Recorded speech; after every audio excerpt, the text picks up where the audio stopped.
Yo, family, what's good? What it do? What it is? I am back with these picks. Okay, so first things first. I feel like we should clap it up. We gotta clap it up. Clap it up. Golf clap. Golf clap. Golf clap. Golf clap. Clap it up, man. Clap it up for just the NFL in a whole, like as a whole, because I feel like we had some good ass football this weekend. Like, I could be tripping, but I feel like almost every game, except for the Cardinals and Steelers, I feel like almost every game was pretty good. Like, pretty good to watch. Like, you got to see fight out of a lot of teams. The only team I didn't want to see fight out of was the Saints. I hate that we just magically figured out how to play football again for some reason when we were down 21-0. Like, that's the time to just lay on your back and get your ass beat. Like, that's the time to get Dennis Allen the fuck up out of here. But that's okay, because we had great football to make up for it all across the league. And we're going to get into that right now. Let's get it. So, let's get right into these picks. So, the first game that we had was the Cowboys and the Seahawks. And I'm going to be honest. And I hope everybody else is honest too. What I took away from this game, honest to God, is shout out Gino and the Cowboys, or Gino and the Seahawks. Like, I understand that the Cowboys won, but I expected the Cowboys to dog walk the Seahawks, especially after they got dog walked by the 49ers a week prior.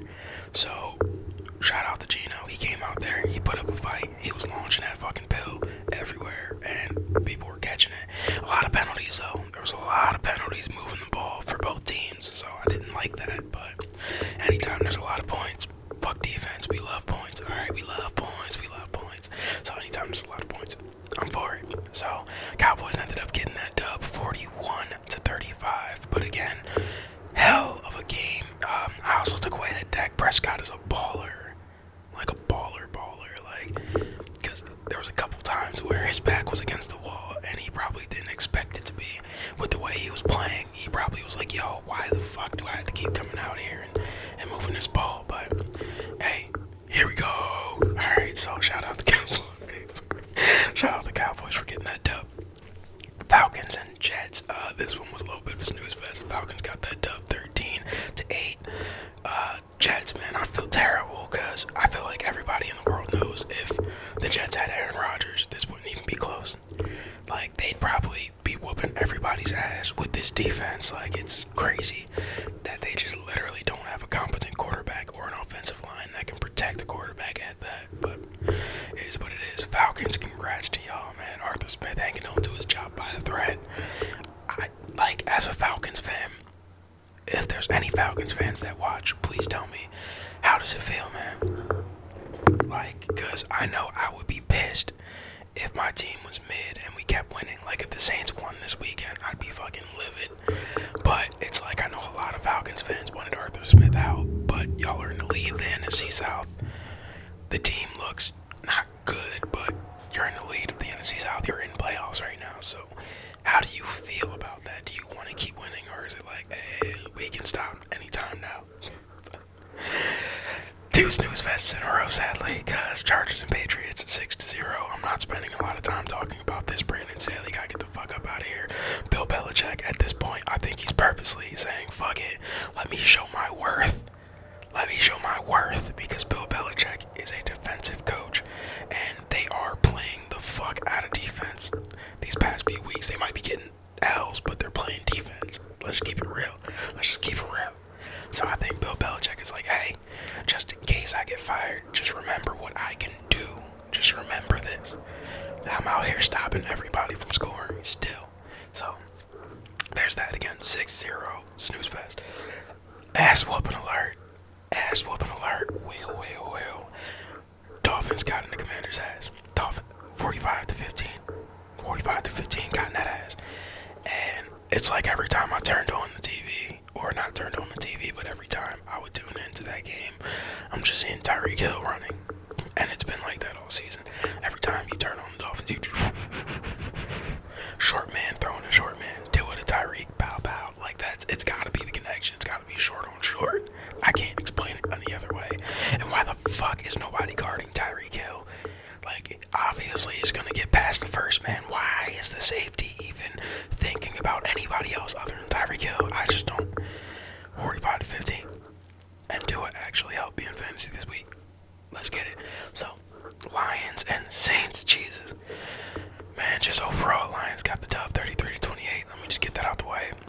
went up on us 21-0 in the first like 5 minutes of the fucking game. And I was over here like, yeah. Like I'm sitting there chilling, relaxed. Then I had a couple because it's NFL Sunday. So, you know, we're eating and we're drinking. It's good.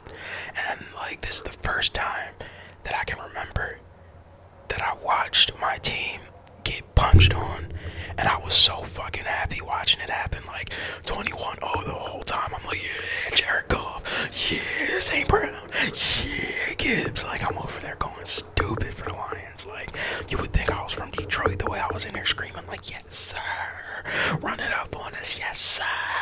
So you can only imagine how shitty I felt when the Saints started punching back out of fucking nowhere and made it a game down 21-0, which now looks good for Dennis Allen because it's like, oh, I got them to fight back. Like, no. We were supposed to get dog walked and then we fought back. I'm mad at every single Saints player for doing their job. And I know how that sounds. Fuck it. I'm mad at every Saints player for doing their jobs. You should have fucking laid there and got your ass beat so we could get Dennis Allen out of here and then you could turn up for the rest of the season. But now we're stuck. Now we're stuck. Anyway, 33-28. Cardinals and Steelers. Look, I did not see this game coming at all. I'm not gonna lie to you, I didn't see it coming at all. Nasty work, 24-10. The Cardinals ended up getting that dub. Nasty work. Yo, the Steelers offense. Like, how do we feel? Like, is Matt Canada, first week of him being going 400 yards, it didn't look crazy on the scoreboard, but 400 yards. And then now it's like back to putrid again. Like, you got motherfuckers scoring and just like celebrating with like 3 minutes left in the game, my boy, and you're down 2 scores. It just, you didn't score all fucking day. It's okay. Colts and Texans. Colts 31, Titans 28. And you know what's crazy? This game was amazing. Finished in overtime, but like I just knew the Colts were gonna pull this one out. Only because they just have been, and they can score. When I picked them, I was like, yo, they can fucking score. And it's the truth. They can score. It's nuts. So Broncos, Texans got that dub 22-17. CJ Stroud again. That guy, like he is that guy. He is the one. You put him in a high pressure situation, he's gonna fucking perform every single time. So I don't want to take anything away from the Broncos either, because I feel like maybe the Broncos this season aren't gonna do much, but next season, I think the Broncos are gonna be a problem next season. I'm just putting that out there right now. Panthers and Bucks. Look, this was really like a toss-up. Bucks ended up getting the dub 21-18. I picked the Panthers because I thought first week after firing a coach, we'll see some shock and motherfuckers will start playing their ass off. Not what happened. My fault. Not what happened. Didn't happen. Buccaneers have a pretty solid team. I don't know how they're not leading the NFC South with how weak it is, but it is what it is. Let's get to the meat and potatoes. The 49ers versus the Eagles. The big feast. This was supposed to be the game. We were supposed to all be watching this like, oh, you know that referee from the UFC? When motherfuckers be getting their ass beat, he'd be like, we were supposed to be watching it like that. I wanted to see Jalen Hurts go and Brock Purdy go. And like, you know what I'm saying? We got to see it for all of about 5 minutes in that first quarter, because I felt like after the second 49ers drive, first of all, after the Eagles kicked 2 field goals, it was already like, what's happening? Because you could be up 14-0. And then after the second 49ers drive, it was the third drive. Brock Purdy came out there and converted a third down. And then, like, it just feels like he never missed a pass again. Like, to me, it felt like after that third down, he didn't even, like, miss a pass or come near missing a pass for the rest of the game. It was just ass-whooping central. Like, I'm not going to be too hard on the Eagles because obviously 10-2. It's obvious who the best team in the NFL is right now, because obviously what just happened. But what I will say about the Eagles, again, I felt like this was like the Super Bowl rematch. How the Eagles wanted it more, so the 49ers wanted this one more. They have literally been talking for a whole ass year should have whooped y'all ass, right? And then they come to your house, and this is just how I feel as a competitor. Because I used to play sports, I don't anymore, and obviously was never a pro. But as a competitor, when you let somebody come to your house, take their pants off, shit all over your house, and leave, it's either gonna make you or it's gonna break you. So, with the Eagles having to go to Dallas this weekend, we're gonna see which one it does. Does it make them go, yo, we really just got our shit beat? We gotta get it together and start dominating games. Or does it break them? Because when you get beat like that, 42-19 in your own house, got your head of security thrown out. They came in, kicked out your head of security, dropped trial shit all over the place, and left. They came in black Air Force and ski masks. Like, how you let them do that? They walked through your huddle. Like, that, in my opinion, breaks people. They had their players crying on the sideline. Jalen Carter was crying on the sideline. It's either going to make the Eagles or it's going to break the Eagles. But the 49ers' best team in football is not even close. Brock Purdy, you better put some fucking respect on his name. We're not going to keep asking if he's elite. We're not going to keep asking if he's good. I don't know what else to tell you. I don't give a fuck if it's a system at this point. I don't care. He's balling. I don't care. Next, Chiefs and Packers. Another shocking ass game. My goodness. Look, 27-19. Chiefs ended up losing. The Packers got that dub. And the first thing I'm gonna say is shout out to Jordan Love and the Packers. I don't even want to talk about the Chiefs right now, because I feel like the whole narrative has just been, oh, the Chiefs don't have enough help, and that's cute, but we've been saying that, not even just this season. I said it last season when they won the Super Bowl. Like, Patrick Mahomes, outside of Travis Kelce, he has nobody to throw to, but they knew that, so you can't use that as an excuse on why they lost. You knew your receivers were crab ass, you knew it. Jordan Love and the Packers have been playing excellent football for the last few weeks. I will not take anything away from that. The way he is throwing this ball in high pressure situations, I don't know what the switch was that just made him go whoop, but I'm cool with it. So, ended up getting that one wrong too. And then finally we had the Jags and the Bengals, and who could have known that Trevor Lawrence was going to be injured? But if we're being completely honest, Browning was making it a game before he was injured and after he was injured. So I hate that Trevor Lawrence got injured, especially at the end of a game that's so damn good. But man, you can't take anything away from the Bengals either, because they played their fucking ass off, dog. Like, they balled. Browning fucking balled, bro. Like, they did what nobody expected. Nobody expected them to put up that many points. Nobody expected them to move the ball like that. Nobody expected Jamar Chase to ball like that without Joe Burrow. So, man, shout out to the Bengals. Shout out to them for sure. Because I almost missed the Browns losing to the Rams 36-19. With this one, I gotta take the L. I know I picked the Rams, but I gotta take the L. I do, because I did say in last week's video, give me the Browns if Joe Flacco is starting, and he did start, and he looked good for all of one drive. And shout out to the Rams, man. That's all I can say. 36-19 dub. So our overall record this week was 8-5. Alright, it's a struggle week. It was a struggle week. Like, only because I gotta take the L with this. It would be 9-4, but I gotta take the L with the Browns and the Rams. I gotta be honest, because I did say give me the Browns if Joe Flacco was playing. I was stupid. I was dumb. 8-5. Gotta stand doing it. Let's try to do better this week. Alright, real quick before we get into these week 14 picks, I just want to apologize about the little, my little square. Alright, I just updated my video editor, and I promise you, every time it updates, the way it captures things changes. So before I was able to edit the size of the square after, now I have to do the square make that square. We should play a game.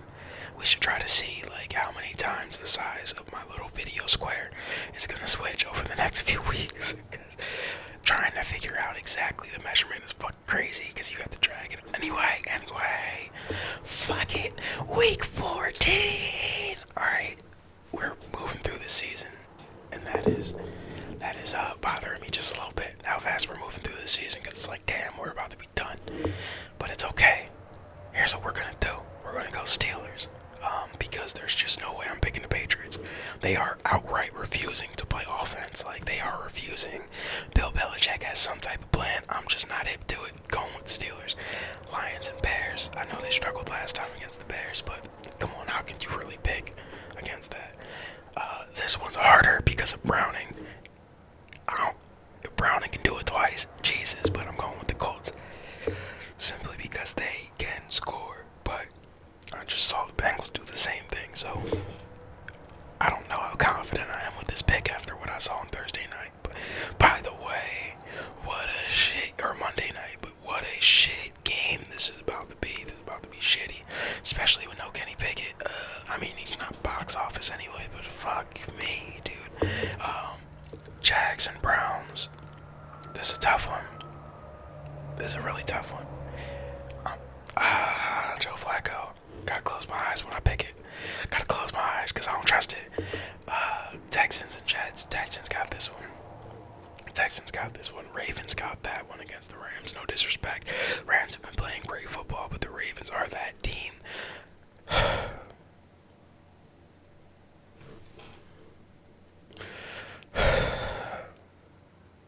Panthers and Saints.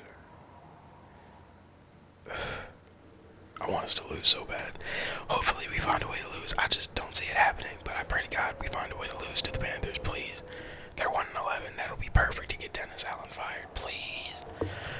Buccaneers and Falcons. This is tough. I feel like the Buccaneers have a better team, but the Falcons just keep finding ways to win.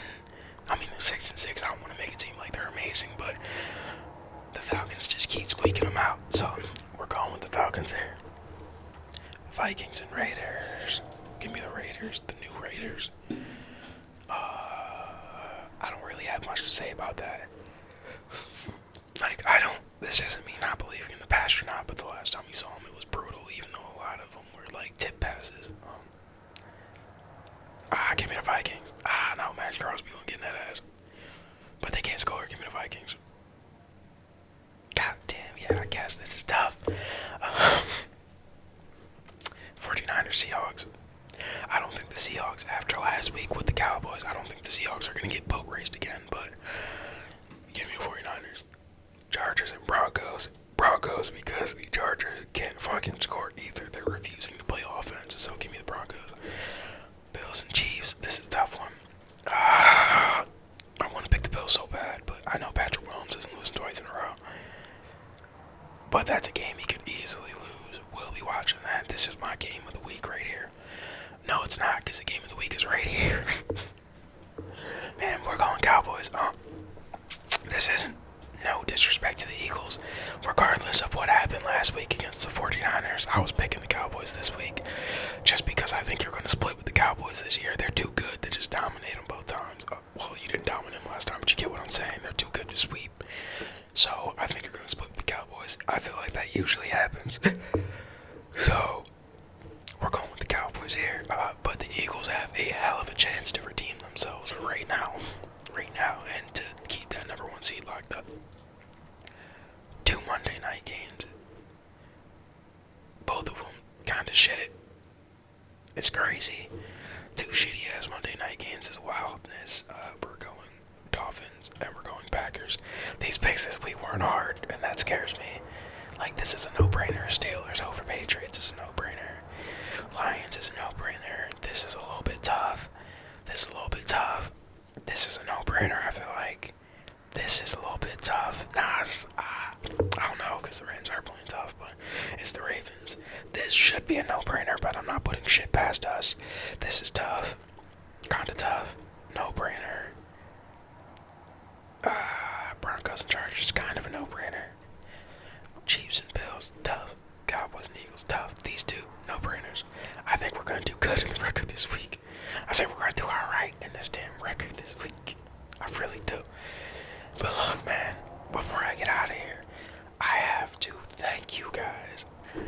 for 200 subs.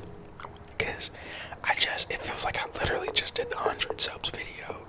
And now, boom, we're at 200. And it's just, y'all gonna make me cry on this dick. Nah, seriously though, it really is a good ass feeling.